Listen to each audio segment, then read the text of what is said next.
세례 요한은 예수님보다 세상에 6개월 일찍 오셔가지고 예수님의 길을 예비했습니다. 그래서 마태복음 3장 1절에 보면은 그때 세례 요한이 이르러 유대 광야에서 전파하여 말하되 회개하라 천국이 가까웠느니라 그 말씀입니다. 회개하라 천국이 가까웠다고 선포하신 겁니다. 그리고 요한복음 1장 29절에 보면은 이튿날 요한이 예수께서 자기에게 나오심을 보고 이르되 보라 세상 죄를 지고 가는 하나님의 어린 양이로다 라고 선포하신 거죠. 바로 그의 사명대로 예수님에 대해서 선포하신 겁니다. 그런데 복음을 전하다가 헤롯 왕이 그의 동생의 아내 헤로디아를 불법적으로 아내로 삼자 그 일을 책망하다가 헤롯의 미움을 받아서 감옥에 갇혔던 거죠. 그런데 그가 옥에 갇혀 생각해 보니까 예수님에 대해서 궁금해지는 겁니다. 예수님이 진짜 메시아가 그리스도가 맞는가 이런 회의를 느끼게 되는 겁니다.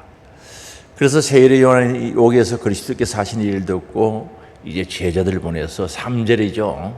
오늘 읽지는 않았습니다만 3절에 보면은 예수께 여짜오되 오실 그이가 당신이 오니까 우리가 다른 일을 기다리오니까 물어본 거죠. 당신이 그리스도가 맞습니까? 아니면 다른 사람을 기다려야 할까요? 이렇게 자신의 제자들이 보내가지고 물어보게 했던 겁니다. 요한이 메시아를 믿지 못해서 그런 것이 아니라 그가 생각했던 메시아는 유대인들처럼 정치적인 메시아로 약한 자를 심판하고 옳은 자를 구원해 주시는 그런 분으로 알고 있었던 겁니다. 왜 빨리 메시아의 능력을 발휘해서 헤롯 왕을 멸하게 하고 로마로부터 왜 이스라엘을 구출하지 아니할까? 해방시키지 아니할까? 그런 생각을 가지게 된 거죠. 그뿐만 아니라 자기 자신도 마찬가지입니다. 겉으로 내가 예수를 지지하고 선포했는데 왜 나를 감옥에 그대로 두고 있을까? 왜 나를 구원해 주지 아니할까 하는 이런 회의에 빠지게 된 겁니다. 그래서 제자들을 보내가지고 진짜 예수님이 메시아인가 그리스도인가를 물어보았던 거죠. 요한은 예수님을 이스라엘에 처한 국내의 어려움에서 건져내고 선악과를 심판하실 그런 정치적인 메시아로 그렇게 생각하고 알고 있었던 거죠.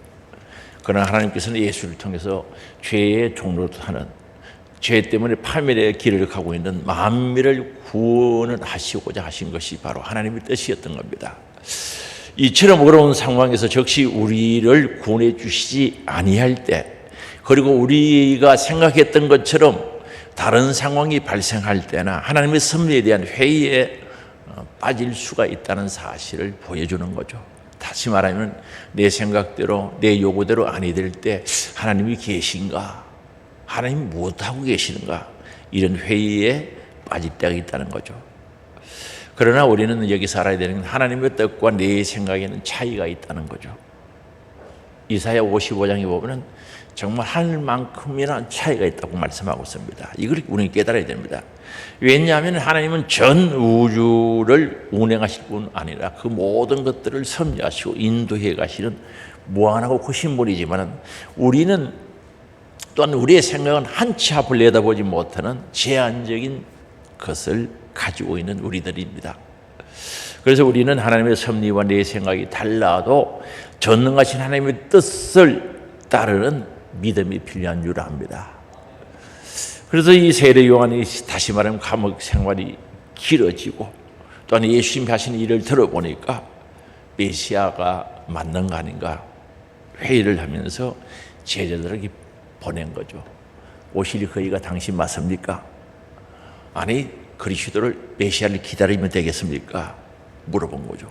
그런데 예수님께서 그 물음에 분명히 대답합니다. 결론부터 말씀드리면 나는 그리스도다, 나는 메시아다라고 선포하신 거죠. 맞다는 거죠. 당시 유대 사회에서 메시아가 통치하실 때 메시아가 그리스도가 오셔서 다스릴 때 모든 환난과 곤비함 그리고 애통하는 것이나 죽음까지도 없어지라는 그런 생각으로 가득 차 있었습니다. 그러므로 예수님께서 병든 자를 치료하시고 가난한 자들에게 하나님 나라를 선포하시는 이 모든 일들이 영적인 주님의 영적 사역의 절정으로 달려가는 바로 그 과정이었던 것을 우리가 알 수가 있습니다. 그래서 질문하는 이 요한의 제자들에게 예수님께서 분명히 말씀하시기를 4절이죠. 예수께서 대답하여 이르시되 너희가 가서 듣고 보는 것을 요한에게 알리되 너희들이 보고 들은 것을 가서 알려주라는 거죠. 그러면서 5절에 말씀합니다. 우리 같이 읽어보시겠습니다. 맹인이 보며 못 걷는 사람이 걸으며 나병 환자가 깨끗함을 받으며 못 듣는 자가 들으며 죽은 자가 살아나며 가난한 자들에게 복음이 전파된다 하라는 거죠. 이걸 다시 직역을 하면요, 소경들이 눈을 뜨고 있다는 거죠.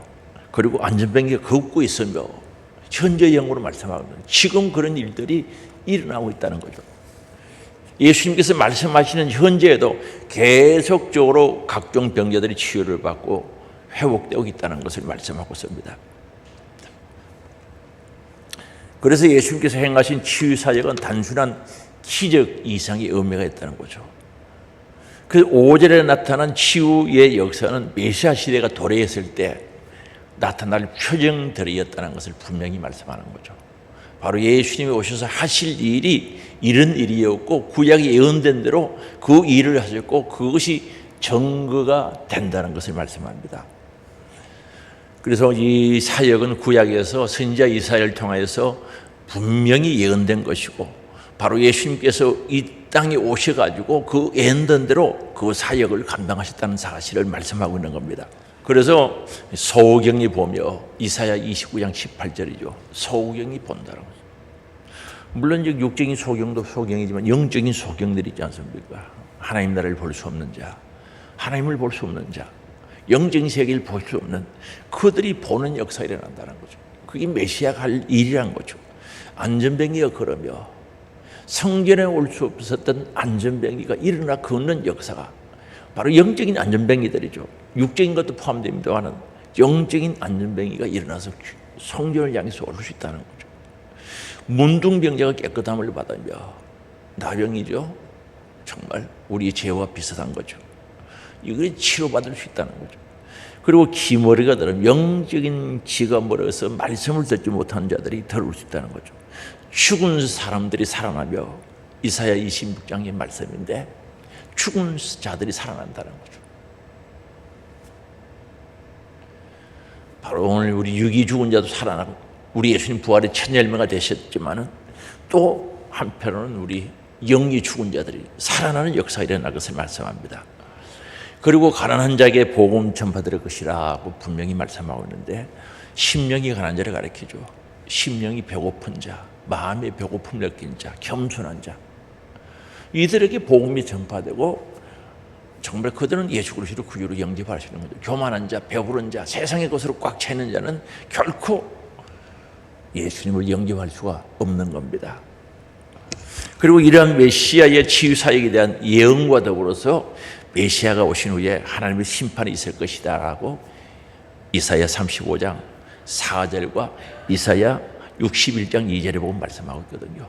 이런 사역이 이루어지고 난 다음에 복음이 전파된 이후에 하나님의 심판이 있을 것이라고 예언되어져 있다는 거죠. 그래서 세례 요한은 이런 이유를 통해서 예수님께서 이 땅에 오시면 심판의 주로 오시겠구나. 그 심판자로서 메시아를 기대하고 있었던 겁니다. 그러나 예수님은 비록 하나님의 심판을 하실 분이시지만은 그 사실에 대해서 적극적으로 이루어지지 않는다 하더라도 그 메시아를 기다려야 되는데 세례 요한은 회의를 느끼게 된 거죠.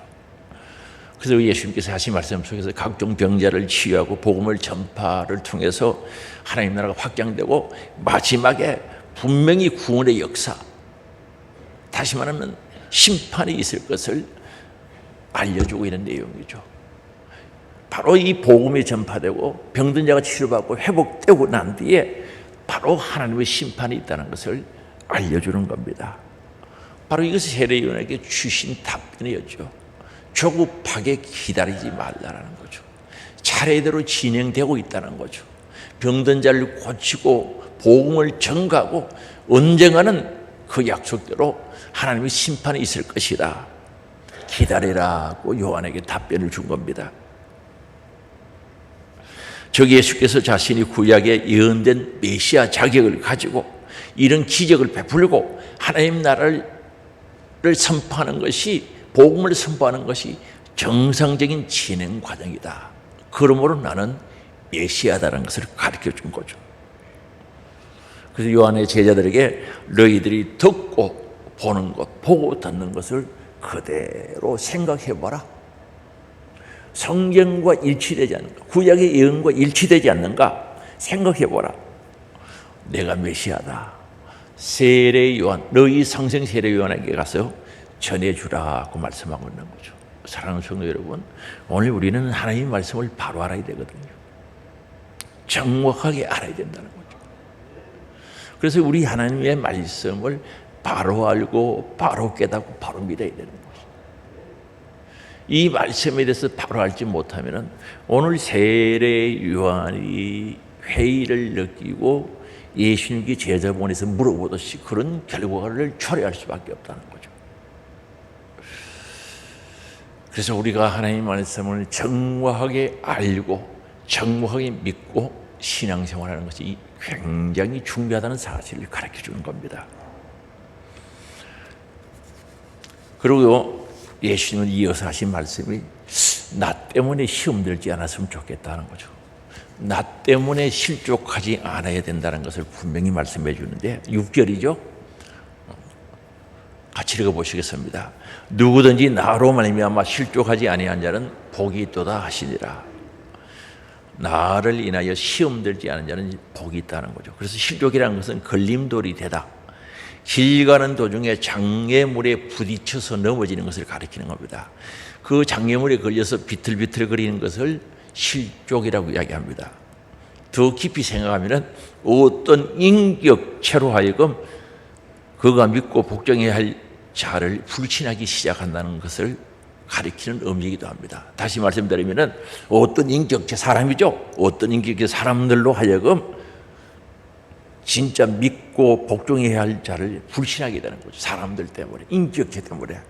그걸 여기에 실족이라는 단어와 의 뜻의 깊이가 그렇다는 거죠.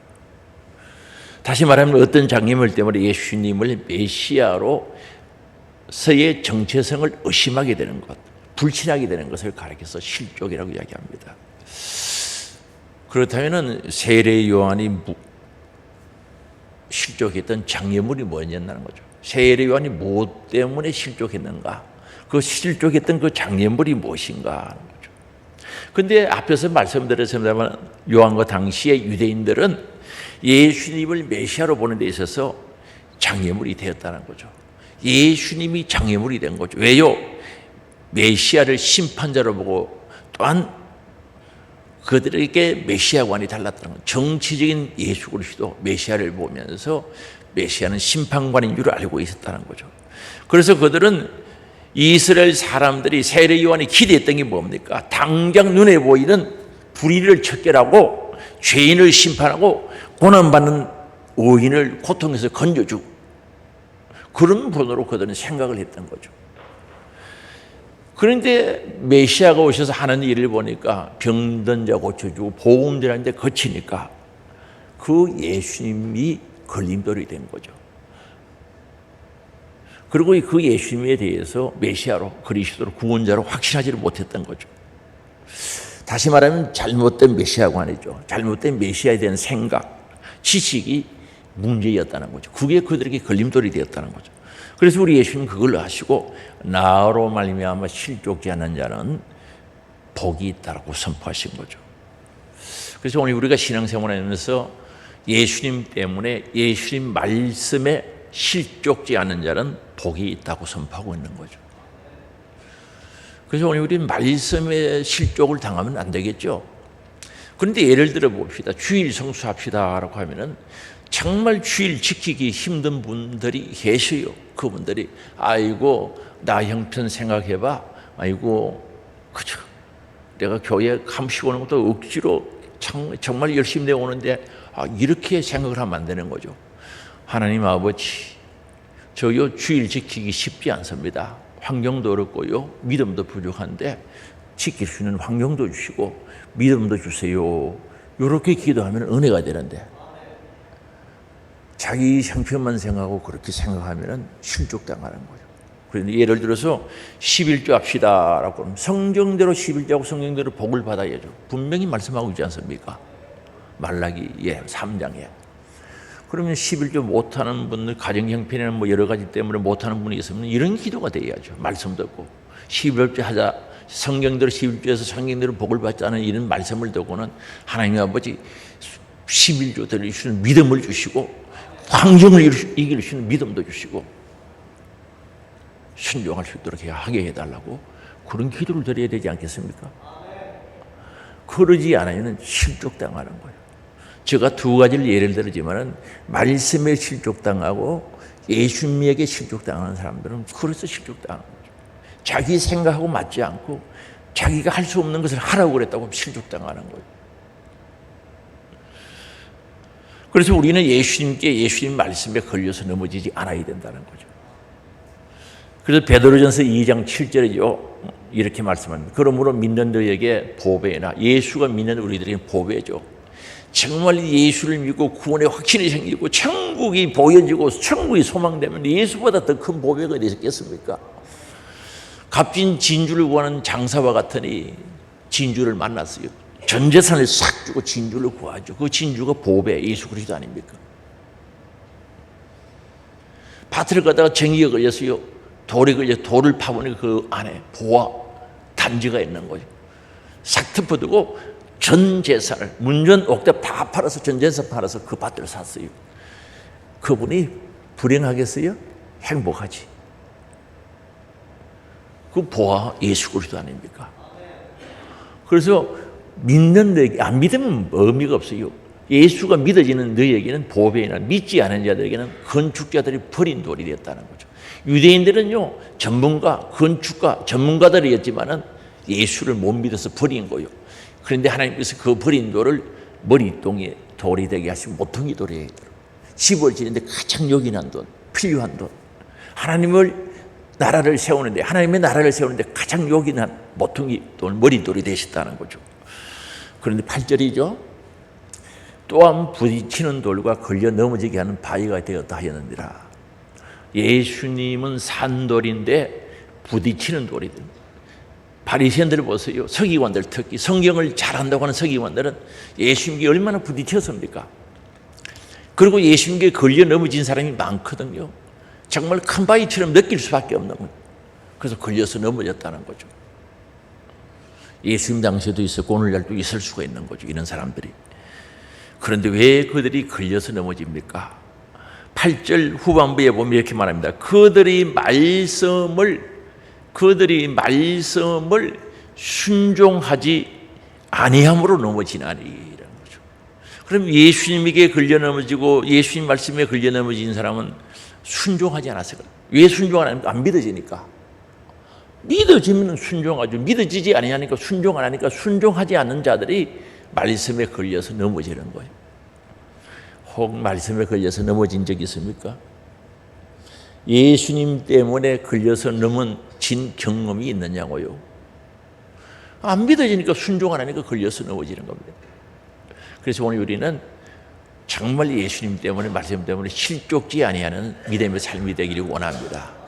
예수님 생각하고 내 생각이 잘못됐으면 내 생각을 버려야죠. 정말 예수님이 어떤 분인지 정확히 모르면 성경대로 돌아가야 되는 거죠. 성경대로 돌아가야 돼요.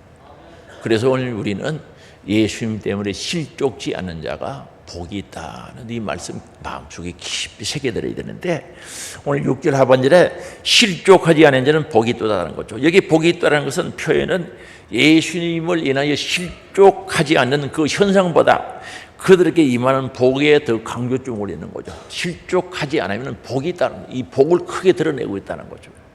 그래서 오늘 우리는 하나님 말씀을 볼 때 조건절이 있어요. 무엇을 하라 그리면은 어떻게 하겠다고 약속했습니다. 회개하라, 회개하면은 천국을 주겠다는 거죠. 기도하라, 응답해 주겠다는 거죠.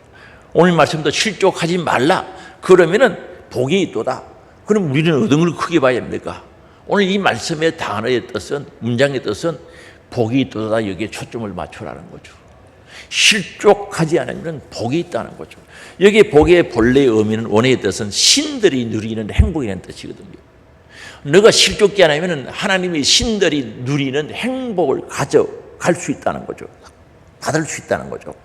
특히 이 단어는요, 하나님의 나라에 참여하는 데서 오는 즐거움을 나타낼 때 이 단어를 많이 사용하고 있는 거죠.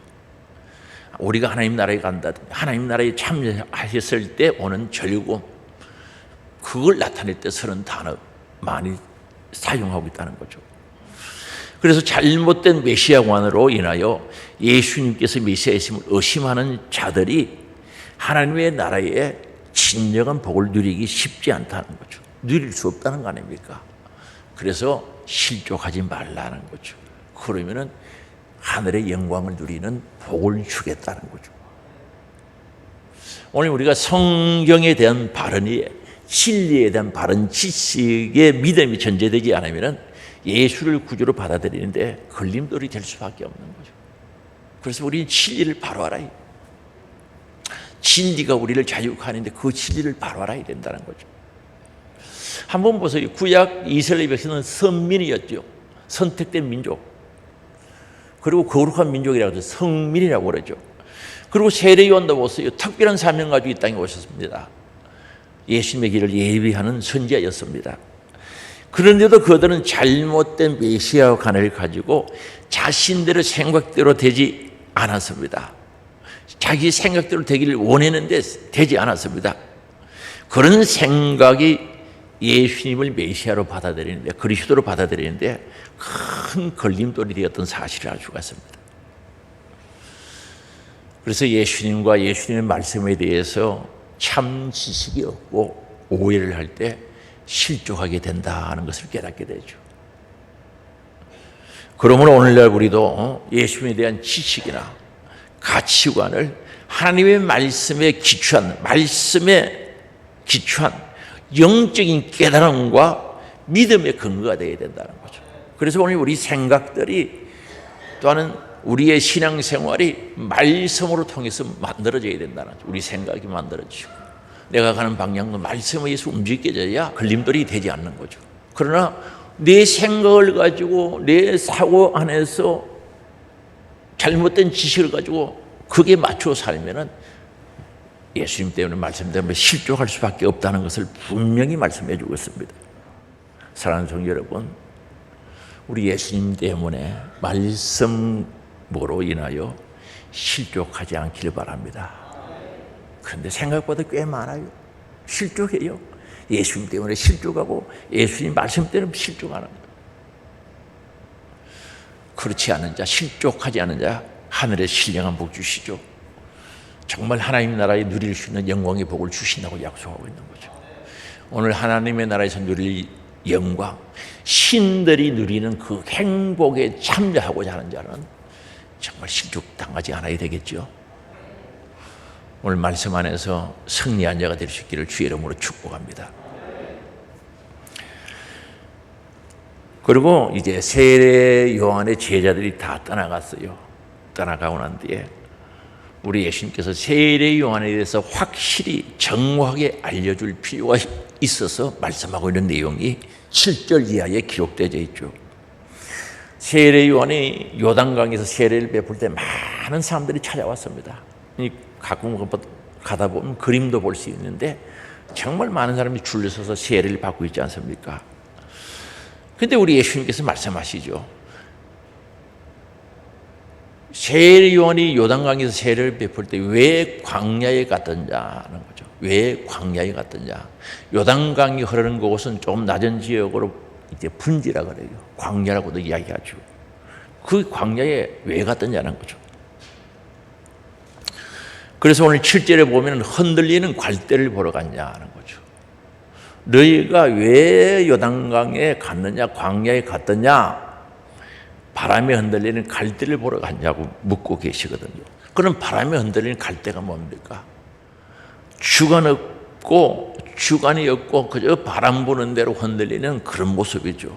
너희들이 광야에 흔들리는 주관이 없는 유대인들을 보러 갔느냐? 안 그러면은 헤롯을 보러 갔냐는 거죠. 헤롯 왕을 보러 갔냐는 거죠. 헤롯은 흔들리는 주관이 없는 사람이죠. 흔히들 줏대라고 해요. 주관이 없는 사람이죠. 그리고 분명히 여기서 말씀하는 게 뭡니까?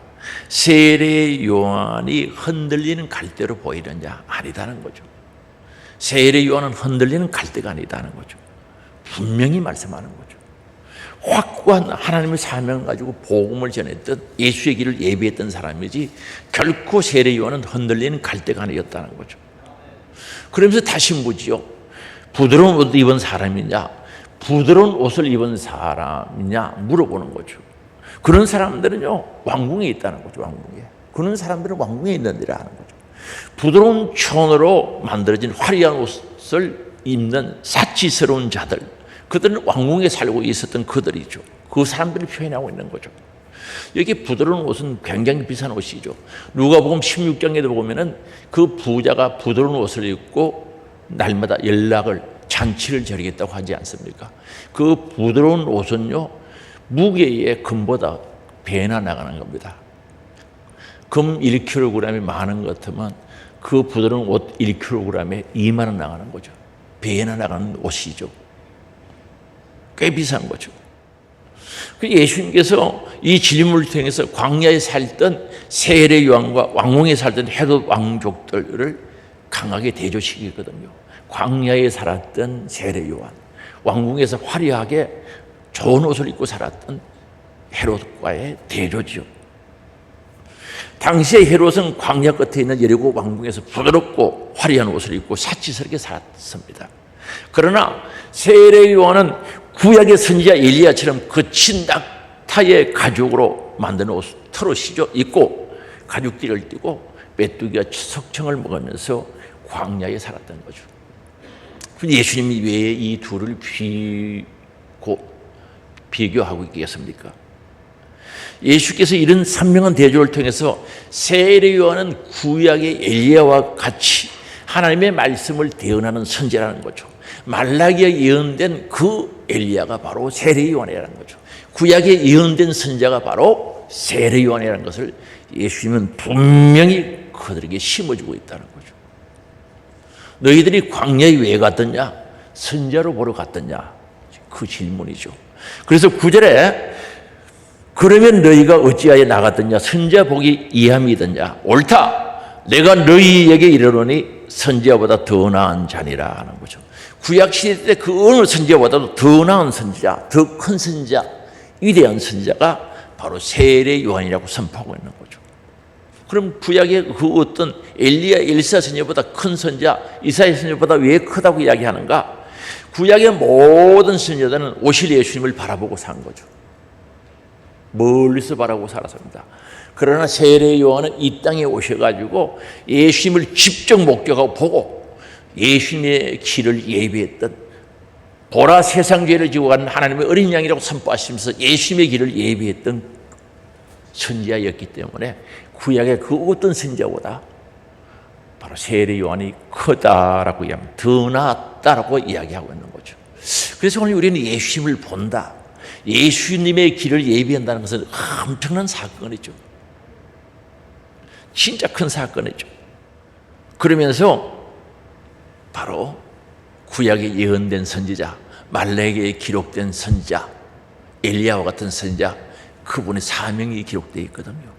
그분이 무엇 때문에 이 땅에 왔냐는 거죠. 진짜 사명이 뭐냐는 거죠. 10절이죠. 우리 같이 읽어보시겠습니다. 기록된 바 보라, 내가 네 사자를 내 앞에 보내노니 그가 네 길을 내 앞에 준비하리라 하신 것이 이 사람에 대한 말씀이리라. 말라기에 기록된 말씀인데, 기록된 바, 구약에 기록된 바 보라, 내가 내 사자를, 심부름 곧 세례 요한을 내 앞에 보냈는데 그가 바로 세례 요한이 너희를 내 앞에서 준비하리라. 사명이 분명히 나와 있다는 거죠. 바로 세례 요한은 예수님의 길을 예비하는 거죠. 예수님이 우리의 구원자로 왔었어요. 메시아로 오셨어요. 그리스도로 오신 거죠. 그 예수님을 길을 예비하기 위해서, 준비하기 위해서 세례 요한을 보냈다는 거죠. 그게 세례 요한의 사명이죠. 그러면 여기서 우리는 하나님의 음성을 들을 수 있어야 되겠죠. 하나님의 생각, 하나님의 뜻을 알 수가 있어야 되는데, 그럼 너희들이 왜 광야에 갔더냐는 거죠. 흔들리는 갈대를 보러 갔더냐? 아니죠. 화려하게 옷 입고 있는 그런 자들 보러 갔더냐? 그 왕궁에 있죠. 아니죠. 그렇다면 선지자를 보러 가지 않았냐는 거죠. 선지자를 보러 가지 아니하였느냐? 그 선지자가 바로 세례 요한이라는 거죠. 너희들이 세례 요한을 보러 가지 않으니까 그분은 선지자가 아닌가? 그분이 사명이 뭐냐는 거죠. 예수의 길을 예비하는 것 아니겠느냐는 거죠. 오늘 우리는 이 말씀이 굉장히 중요한 거죠. 너희는 교회에 왜 왔느냐는 거죠. 교회에 왜 갔더냐? 오늘이죠. 8일 교회 가서 무엇을 들었냐? 왜 갔더냐? 목사 보러 오지는 않았겠을 거 아닙니까? 하나님의 음성을 들어와야 되는 거예요. 하나님의 말씀을 들어와야 되는 줄 아시기 바랍니다. 너 세례 요한을 보러 갔더냐? 그분은 선지자인데 그분의 사명을 알아야 된다는 거죠. 그분의 사명은 예수의 길을 예비하는 그 사명인데 예수님에 대해서 소개하는 그 말을 들어야 된다는 거죠. 그리고 계속 이어집니다. 광야에 왜 갔더냐? 선지자가 전한 말씀을 들었는가? 선지자를 보러 갔더냐? 그분이 전한 말씀을 들었는가? 하나님의 나라 천국을 가지라고 말씀하고 있거든요. 다시 말하면 예수님을 영접하고 하나님의 나라를 이루라는 거죠. 얼마나 중요합니까? 아니 광야에 아무리 가도 내 안에 천국이 이루어지지 않으면 무슨 의미가 있겠습니까? 요한으로부터 세례를 받았어요. 회개하라, 하나님 나라가 가까웠다고 하시면서 세례를 줬어요. 하나님 나라가 내게 없으면 무슨 의미가 있냐는 거죠. 아무런 의미가 없지 않습니까? 그래서 11절에 말씀합니다. 우리 같이 읽겠습니다. 내가 진실로 너희에게 말하노니 여자가 낳은 자 중에 세례 요한보다 큰 이가 일어남이 없도다. 그러나 천국에서는 극히 작은 자라도 그보다 크니라. 여기에 보면 여자가 낳은 자 중에 세례 요한보다 큰 이가 일어남이 없대요. 구약의 그 어떤 선지자보다 세례 요한이 크다는 거죠. 요한보다 클 수가 없다는 거죠. 왜 그렇습니까? 이미 말씀드렸죠. 구약의 모든 선지자는 멀리서 예수님을 바라봤는데 세례 요한은 예수님을 직접 목격하고 예수님의 길을 예비하고 예수님의 구원의 사역에 함께했던 거죠. 그게 서임받았다는 거죠. 그래서 세례 요한이 크다는 거죠. 세례 요한은 구약 사람이죠. 예수님보다 6개월 일찍 오셨기 때문에 구약의 사람입니다. 그 구약의 그 어떤 사람들보다 크다라고 말씀하고 있습니다. 그런데 계속해서 11절 후반부에 보면 그러나 천국에서는 극히 작은 자라도 그보다 세례 요한보다 크다는 거죠. 천국에서는 정말 작고 작은 자라도 세례 요한보다는 크다는 거죠. 이게 무슨 말씀입니까?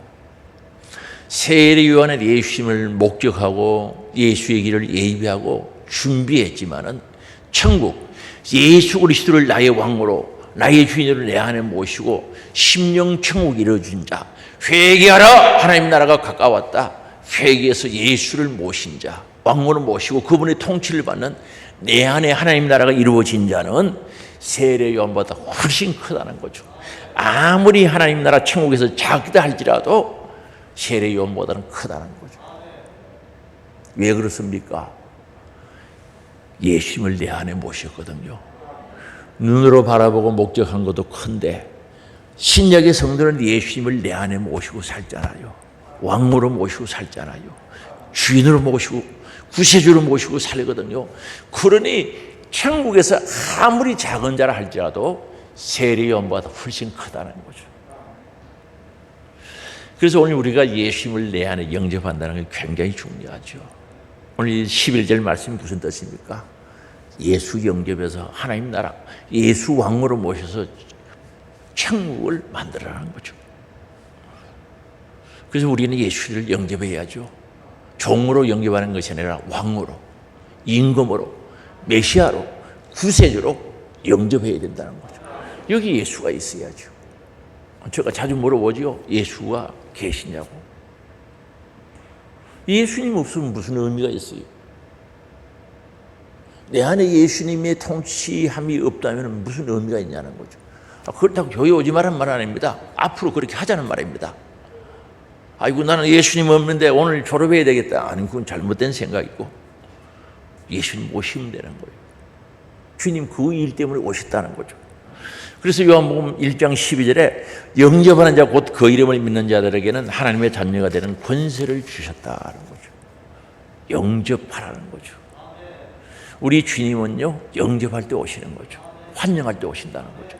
우리 주님은 인격적인 하나님이시기 때문에 강제로 들어오지는 않습니다. 요한계시록 3장 20절에 보면은 우리 주님께서 말씀합니다. 내가 마음문 똑똑 두드리고 있다는 거죠. 마음문 두드리고 있다는 거죠. 그런데 이 소리를 듣고 누구든지 주님의 음성을 듣고 문을 열면은 우리가 열어줘야 됩니다. 문고리가 밖에는 없어요. 내가 그에게로 들어간다는 거죠. 그리고 그와 더불어 먹고 그는 나와 더불어 먹으리라는 거죠. 그래서 그 그림 있지 않습니까? 이 문은 바깥에는 이게 고리가 없어요. 바깥에서 두드리는 거죠. 그게 주님이죠. 오늘도 드리고 계시는 거죠. 문 열어라고. 열기만 열면 내가 들어가서 함께 먹고 마시고 함께 살겠다는 거죠. 그런데 마귀는요 노크도 없습니다. 두드리는 게 없습니다. 오지 마시오 해도 억지로 들어오는 거죠. 마귀는. 귀신이 무슨 체면이 있습니까? 양심이 있습니까? 부끄러운 게 있습니까? 억지로 들어오는 거예요. 밀고 들어오는 거예요. 오지 마라 그래도 들어와요. 가라켜도 들어와요. 그게 마귀 역사죠. 귀신의 역사죠. 우리 주님은 인격적인 하나님이시기 때문에 절대 내가 환영하고 사모하고 갈망하고 영접해야 되는 줄 믿을 수 있기 바랍니다. 그래서 빨리 천국 이루어라는 거죠. 아니 광야에 왜 갔어? 세례요한 보러 가서 세례요한의 사명이 뭐든가 나에 대해서 이야기했다는 거죠. 그렇다면 너도 천국을 가져야 된다는 거죠. 교회 왜 옵니까 여러분들? 오늘 교회 왜 오셨어요? 분명한 목적이 있어야죠. 그 목적을 바로 알아야죠. 그래서 오늘 분명히 말씀하고 있는 내용이죠. 하나님의 나라에서 천국에서는 특히 작은 자라도 아주 작은 자라도 세례요한보다 크다는 거죠. 오늘 우리는 주님 모신 자가 될 때 주님을 왕으로 모셨다면 우리는 내 안에 심령천국이 이루어진 게 아니겠습니까? 이 심령천국이 이루어진 사람들이 영원한 천국에 가는 줄 믿을 수 있게 바랍니다. 이런 자들이 영원한 천국에 가는 겁니다. 그리고 우리들에게 마지막으로 부탁하죠. 천국은 심노하라는 거죠. 이 말은 천국을 차지하라는 뜻이죠. 우리는 천국을 차지할 수 있어야 돼요. 내 영혼의 때를 위해서 더 많은 것을 차지할 수 있어야 되는데 오늘 또 차지하고 내일 또 차지해야 되는데 12절입니다. 같이 읽어볼까요? 세례 요한의 때부터 지금까지 천국은 침노를 당하나니 침노하는 자는 빼앗는다라는 거죠. 여기 보면은 침노를 당한다는 이야기가 나오죠. 천국은 침노를 당하나니 이 말은 하나님 나라가 힘차게 전진하고 있다. 힘차게 뻗어가고 있다. 하나님 나라 복음이 천국 복음이 힘차게 전파되고 있다는 뜻이죠. 그렇습니다. 하나님 나라는 지금도 뻗어나가고 확장되어져 가고 있다는 거죠. 그런데 침노하는 자는 빼앗느니라고 말합니다. 여기 침노하는 자는 이런 뜻을 가지고 있습니다. 용기 있는 자, 강한 자를 가지고 있습니다. 강한 자, 용기 있는 자는 의미입니다. 세례 요한 때부터 지금까지 하나님 나라는 힘차게 뻗어가고 있다. 전진하고 있다. 그리고 지금 용기 있는 자들이 강한 집념을 가진 자들이 믿음 있는 자들이 그 나라를 차지한다는 거죠.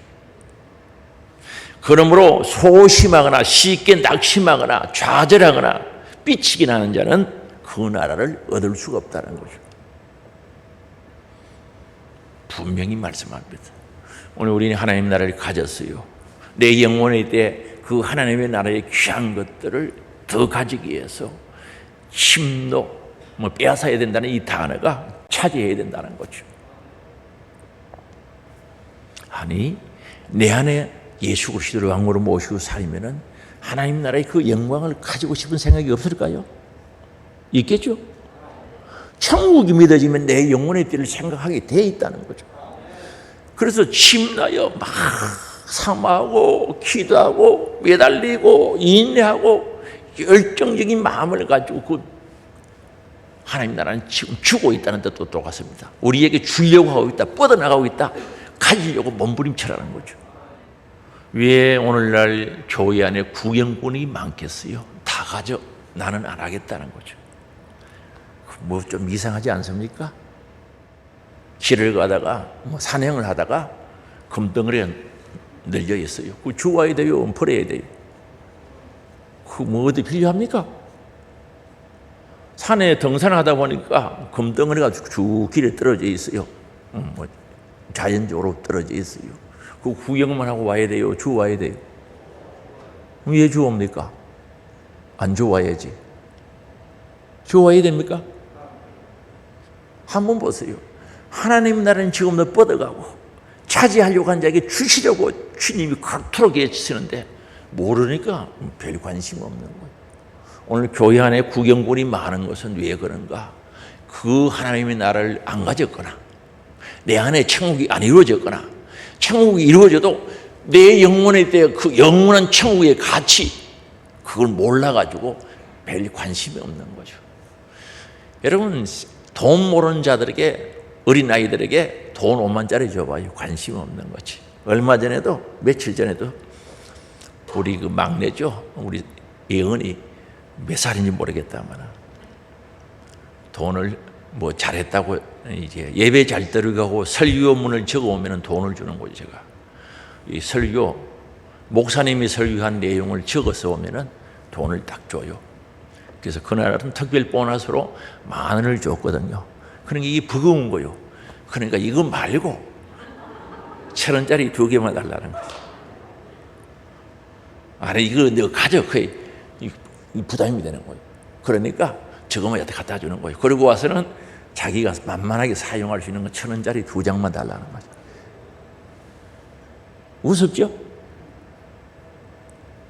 오늘 영적으로 봐요. 영적으로. 신앙적으로 한번 봐요. 신앙적으로. 내 안에 예수를 모시고 왕으로 모시고 하나님 나라가 이루어졌는데 어떻게 그 천국, 내 영원한 영혼의 때를 위해서 그게 차지하려고 하지 않을까? 몰라서 그런 거죠. 몰라서. 오늘 우리 구경꾼 되지 맙시다. 옆에 분한테 한번 이야기해 볼까요? 구경꾼 되지 맙시다. 뭐라 그럽니까? 너나 되지 마라 그럽니까? 어? 너나 구경꾼 되지 마라 그럽니까? 같이 그러자고 합니까? 아니 오늘 천국을 소유하고 여러분 안에 예수가 있다면 어떻게 구경하고 있을까요? 아니 내 안에 천국이 있어서 영원한 천국이 기대되는데 그것이 분명한 소망으로 와닿는데 어떻게 그냥 있을 수 있겠습니까? 정말 뜨거운 열정으로 기도하고 주님 달라고 하면서 인내하면서 그걸 차지하려고 몸부림치지 않겠습니까? 여러분 은사도요 구하고 찾고 사모하는 자들에게 주시는 겁니다. 저는요 은사 받은 사람들요 겨울에 춥다고 이불 속에 푹 들어가가지고 주무시다가 은사 받은 사람 한 사람도 못 받고요. 저는 은사 받은 사람들 여름에요 아이스크림 시원한 거 먹고 얼음 팥빙수라 하나 그거 진짜 맛있잖아요. 팥빙수 그거 뭐 배부르도록 먹었으면 좋겠는데 그거 비싸더라고요. 그거 잡수시고 에어컨 밑에 여름에 낮잠 자다가 은사 받았다는 이야기 들어봤어요? 저는 그런 적이 없는 거죠. 그저 말씀 붙잡고 말씀이 내 생각이 되고 말씀이 내 삶의 목적이 되고 그저 기도하고 몸부림치고 내 영혼의 때 하늘의 보화를 살려고 정말 그걸 차지하려고 몸부림치는 자들이 차지하는 줄 믿을 수 있기 바랍니다. 오늘도 천국은 계속 뻗어나오고 있습니다. 여러분이 관심이 없던 관심 있던 하나님 나라는 지금도 확장되어 가고 뻗어가고 하나님께서는 우리에게 주시기를 원하고 계시는 줄 아시기 바랍니다. 2023년 이 한 해 천국을 차지하는 은혜가 넘치기를 원합니다. 천국을 차지하는 은혜가 있어야죠. 그래서 연말에 12월 마지막 연말에 결산할 때는 감사와 기쁨과 환희가 있기를 원합니다. 여러분, 돈 많이 벌어도 기분 좋은데, 여러분 돈 벌면 기분 안 좋아요? 나는 좋은데. 아니, 이 신령한 영적, 그건 영원히 하나님 나라에서 누릴 영광이 아닙니까? 그 신령한 복 받아서 환희와 기쁨과 감사, 희락이 있는 복된 신앙생활이 될 수 있기를 주의 이름으로 축복합니다. 우리 다 같이 주여 한번 부르고 통성으로 기도합니다. 주여!